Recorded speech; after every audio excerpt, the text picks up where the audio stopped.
Number 10, common बैरन caterpillar. दोस्तों ऐसा लगता है कि वेस्टर्न मलेशिया में रहने वाले पक्षियों की किस्मत में कॉमन बैरन कैटरपिलर की खुराक लिखी ही नहीं है। ये छुपा रुस्तम तितली का लार्वा जानता है कि खुद को कैसे बचाना है। ये बस बाकी लार्वा की तरह पत्तों के रंगों से मेल ही नहीं खाते, बल्कि ये पूरी तरह से पत्तियों में गायब भी हो जाते हैं जैसे ही कोई पत्ती हो। इस जीव को कई पत्तियों के बीच में देखना सचमुच बहुत ही मुश्किल है। यदि आपके सामने भी होंगे तो फिर भी हो सकता है कि आप इसे देख न पाए। ये मुख्यतः भारत और साउथ ईस्ट एशिया में पाए जाते हैं। ये प्रायः आम के पत्तों पर रहते हैं और वही खाते हैं, और ऐसा लगता है जैसे इन्हें उन पत्तों से अलग नहीं किया जा सकता। जब ये कैटरपिलर बड़े हो जाते हैं तो उनका रंग ग्रीन से ब्राउन हो जाता है और फिर ये तितली में बदल जाते हैं। कितना शानदार होता है इनका रूप बदलना, है ना। नंबर 9, मॉसी लीफ टेल्ड जीको। दोस्तों ये छिपकली जंगल में पाई जाती है। ये छिपकली को देखने पर आपको ऐसा लगेगा जैसे ये कोई पत्थर की हो। इस छिपकली की स्किन मोस मतलब शैवाल की तरह दिखती है, और इस अद्भुत रेप्टाइल का नामकरण भी शैवाल पर ही किया गया है। यह रेप्टाइल सिर्फ मेडागास्कर के जंगलों में ही पाया जाता है। जैसा कि इस गेको का नाम है, मोसी लीफ टेल गेको, ये रूप बदलने में मास्टर है। चूंकि ये गेको पेड़ पर रहते हैं, इनकी स्किन मोस और पेड़ के छाल की तरह के पैटर्न एक जैसी होती है, और इन्होंने छिपने के लिए ऐसे पैटर्न अपना लिए हैं। लेकिन इनकी खासियत यहीं पर खत्म नहीं होती, इनके पास और भी कई ट्रिक हैं। कैमलन्स की तरह ये भी अपने स्किन कलर को चेंज करके कहीं भी किसी भी बैकग्राउंड में खुद को छुपा लेते हैं। लेकिन इन लाजवाब खूबियों के बावजूद ये सुंदर जीव की प्रजाति आज खतरे में है, और इसका प्रमुख कारण है इनके निवास स्थान की कमी। Number 8, pygmy sea horse. दोस्तों कोरल रीफ के बीच में रहना अपने आप में एक चुनौती से कम नहीं है, क्योंकि ये बहुत ही मुश्किल वातावरण में से एक है। और जो जीव समुद्र के इस रंग बिरंगी नगरी में रहते हैं, वो प्रायः खुद को बचाने के लिए अपना रूप बदलने का सहारा लेते हैं, और इस कोरल नगरी के लोकल हीरो ही हैं ये पिग्मी सी हॉर्स। हीरो सुनकर लगता है कि इनका डील डॉल बहुत ही अच्छा होगा, पर ये जीव 1 इंच से भी छोटे हैं। अपने शिकारियों से बचने या फिर उनकी नजरों में न आने के लिए ये अपने शरीर पर कोरल की तरह के ट्यूबरकल्स ग्रो कर लेते हैं। पिग्मी सी हॉर्स अपना रूप बदलने के इस एवोल्यूशन से गुजरते हुए 2 तरह के कोरल की तरह दिखने लग गए हैं। ये पैसिफिक ओशन में रहते हैं और दोनों के मैचिंग कलर पैटर्न के साथ इस फिश का रूप बदलने का तरीका काफी अच्छा है। इतना ही नहीं, काफी समय तक लोगों को इस प्रजाति का होने का पता नहीं था। इसके होने का पता मनुष्यों को अचानक तब चला जब 1969 में कुछ लोगों द्वारा गोर्गोनियन कोरल को एग्जामिन किया जा रहा था। Number 7, stick insect. आपने स्टिक इंसेक्ट का नाम तो जरूर सुना होगा, और हो सकता है कि आपने इसको देखा भी हो, लेकिन ऐसा नहीं है कि इससे इस जीव को आप छुपने के मामले में बाकी से पीछे समझ लें।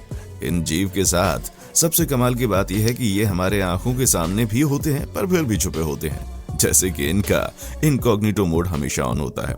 जैसे कि इनके नाम से पता चलता है, इनका शरीर लकड़ी के टुकड़े जैसा होने के कारण इन्हें छुपने के लिए बस स्थिर रहना होता है।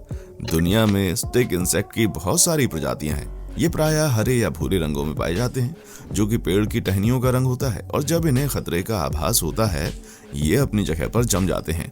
कभी कभी ये हवा में लहराते हुए टहनियों की तरह लगते हैं, और सबसे आश्चर्य की बात तो ये है कि ये अपने शरीर से अलग हुए बॉडी पार्ट्स फिर से रीजनरेट कर लेते हैं।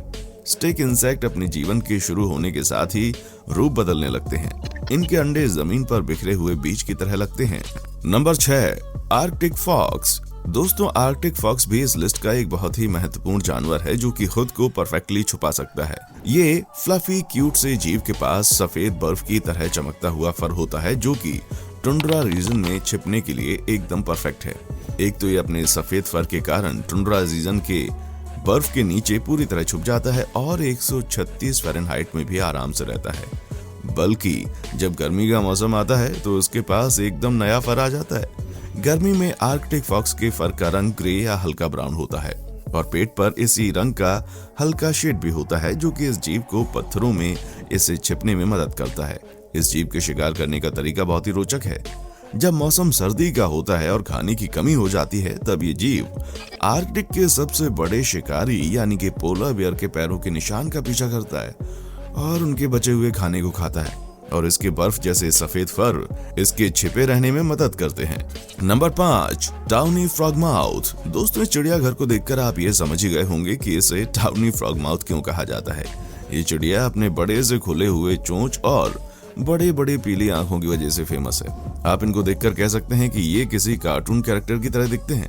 लेकिन ये जीव वास्तव में होते हैं और इनके पास एक साफ रोचक स्किल भी है। ये किसी भी पेड़ की नकल पूरी तरह से कर लेते हैं और लगता ही नहीं कि ये एक भी पक्षी हैं।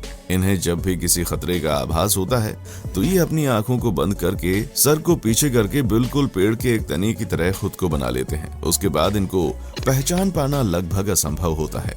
ये बहुत ही ज्यादा सुस्त जीव होते हैं जिनको उड़ने में और शिकार करने में मौत आती है। तो फिर ये शिकार कैसे करते हैं? ये अपने शिकार को अपने पास आने देते हैं और फिर उस पर हमला करते हैं। ये पूरी तरह उल्लू की तरह नहीं होते और अपने मेंढक जैसे मुंह से मुख्यतः कीड़ों का ही शिकार करते हैं।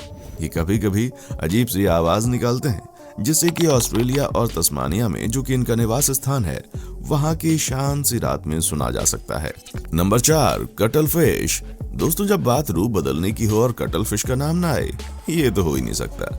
ये समुद्री जीव अपने आसपास एक अलग ही दुनिया बना लेती है और ना दिखाई पड़ने के अलग अलग आयाम तय कर लेती है। इनके रंग बदलने की एबिलिटी बिल्कुल बेहतरीन है। कटल फिश के शरीर के हर छोटे हिस्से में 200 से अधिक रंग बदल सकने वाले क्रोमेटोफोर्स के लेयर होते हैं जो कि दूसरे सेल्स के ऊपर होते हैं और लाइट को रिफ्लेक्ट करते हैं। इसके अलावा कटल फिश के पास कुछ छोटे मसल्स भी होते हैं जो कि नदी के पथरीले टेक्सचर की नकल करने में उसकी मदद करते हैं। चेफेलोपोड ग्रुप के अन्य मेंबर के जैसे ही ऑक्टोपस और स्क्विड की तरह ही कटल फिश न सिर्फ अपना रंग और पैटर्न बदलते हैं बल्कि पर्याप्त रोशनी में बहुत ही खूबसूरती से चमकते हैं। Number 3, nightjar bird. दोस्तों, नाइटजार एक छोटे नॉकटर्नल पक्षी की प्रजाति है जो साधारणतः जमीन पर ही पाए जाते हैं। ये इजिप्शियन नाइटजार उन बहुत कम पक्षियों की प्रजातियों में से हैं जो कि रेगिस्तान में पाए जाते हैं, जहां पर उनके फीके रंग के पंख रेगिस्तान के रेत और शुष्क मिट्टी से परफेक्टली मिल जाती है। ये पक्षी दक्षिणी पश्चिमी एशिया और उत्तरी अफ्रीका में पाए जाते हैं। सर्दियों के मौसम में ये अफ्रीका के उष्णकटिबंधीय क्षेत्रों में भी पाए जाते हैं और पूरे दिन चुपचाप जमीन पर पड़े रहते हैं और शाम ढलने के बाद ही उड़ते हैं। प्रायः सूर्यास्त के बाद ही ये उड़ते हुए दिखते हैं। ये चिड़िया तो अपना घोंसला भी नहीं बनाती, ये अपने दोनों अंडे भी जमीन पर ही देती है। वैसे भी बेचारी रेगिस्तान में घोंसला कहाँ बनाए। नाइट जार्स के उड़ने का तरीका भी अन्य पक्षियों से काफी अलग होता है। ये किसी पतंग की तरह बिना किसी आवाज के छोटी उड़ान भरती हैं, ना कि किसी चिड़िया की तरह पंखों के आवाज के साथ लंबी उड़ान। Number 2, flounder fish. दोस्तों, फ्लैट मछलियों की प्रजाति की सदस्य होने के कारण फ्लाउंडर ओशियन सतह पर रहने के लिए एक परफेक्ट कैंडिडेट है। फ्लाउंडर अपने धब्बेदार स्किन के कारण ओशन फ्लोर में बिल्कुल घुल मिल जाती है। इस छुपने की कला से न केवल इसे अपने शिकारियों से इसको बचाया जाता है बल्कि इससे खुद दूसरे जीवों जैसे कि झींगा, छोटी मछलियों, कीड़ों का शिकार करने में भी मदद होती है। इसके अलावा फ्लाउंडर के शरीर का रंग उसके मानसिक अवस्था को भी बताता है। डरे हुए फ्लाउंडर साधारणतया उदासीन रंग के होते हैं। फ्लाउंडर अपने जीवन काल में अनोखे शारीरिक बदलावों से गुजरता है। जैसे जैसे ये वयस्क होने लगता है, इसका शरीर एक पूर्ण शारीरिक रूपांतरण से गुजरता है। इसके दोनों आंख इसके मुंह के एक तरफ ही आ जाती हैं, जिसके कारण ये दोनों आंखों से ऊपर की ओर देखते हुए सतह के समानांतर तैर पाता है। फ्लाउंडर बहुत अच्छे शिकारी होते हैं। ये बिना हिले डुले पड़े रहते हैं और तब तक नहीं हिलते जब तक इनका शिकार खुद इसके पास नहीं आ जाता। फ्लाउंडर अपने फिन्स की मदद से खुद को रेत में छुपा लेती है और सिर्फ उनका आंख ही बाहर रहता है। Number 1, spike headed false leaf katydid. दोस्तों, ये अजीब सा दिखने वाला जीव spike headed false leaf katydid है। इसका सुपर पावर ये है कि ये खुद को बिल्कुल एक पत्ती की तरह बदल लेता है। अब पहले नजर में आप ये नहीं बता पाएंगे कि ये एक पत्ता है या फिर एक कीड़ा, और ये बात बिल्कुल सच है कि एक पत्ते की तरह दिखने के कारण ये खुद को पक्षियों, मेढकों, सांपों और अनेकों अन्य शिकारियों से बचा लेता है। बस इसकी नसों और पतली टहनियों के जैसे पैरों को देखिए कैसे बिल्कुल एक पत्ते से मेल खाती हैं। पत्तों के बीच में इसको पहचानना एकदम असंभव लगता है और जैसा कि आप अनुमान लगा सकते हैं, इसका पसंदीदा भोजन पत्ते ही हैं। कितना अनोखा है ये कीड़ा। ये बात अलग है कि कैटरपिलर की तरह इसके भी पत्तों को नुकसान पहुंचाने के कारण इनके किसानों से कुछ खास नहीं बनती। दोस्तों, आज की वीडियो में बस इतना ही।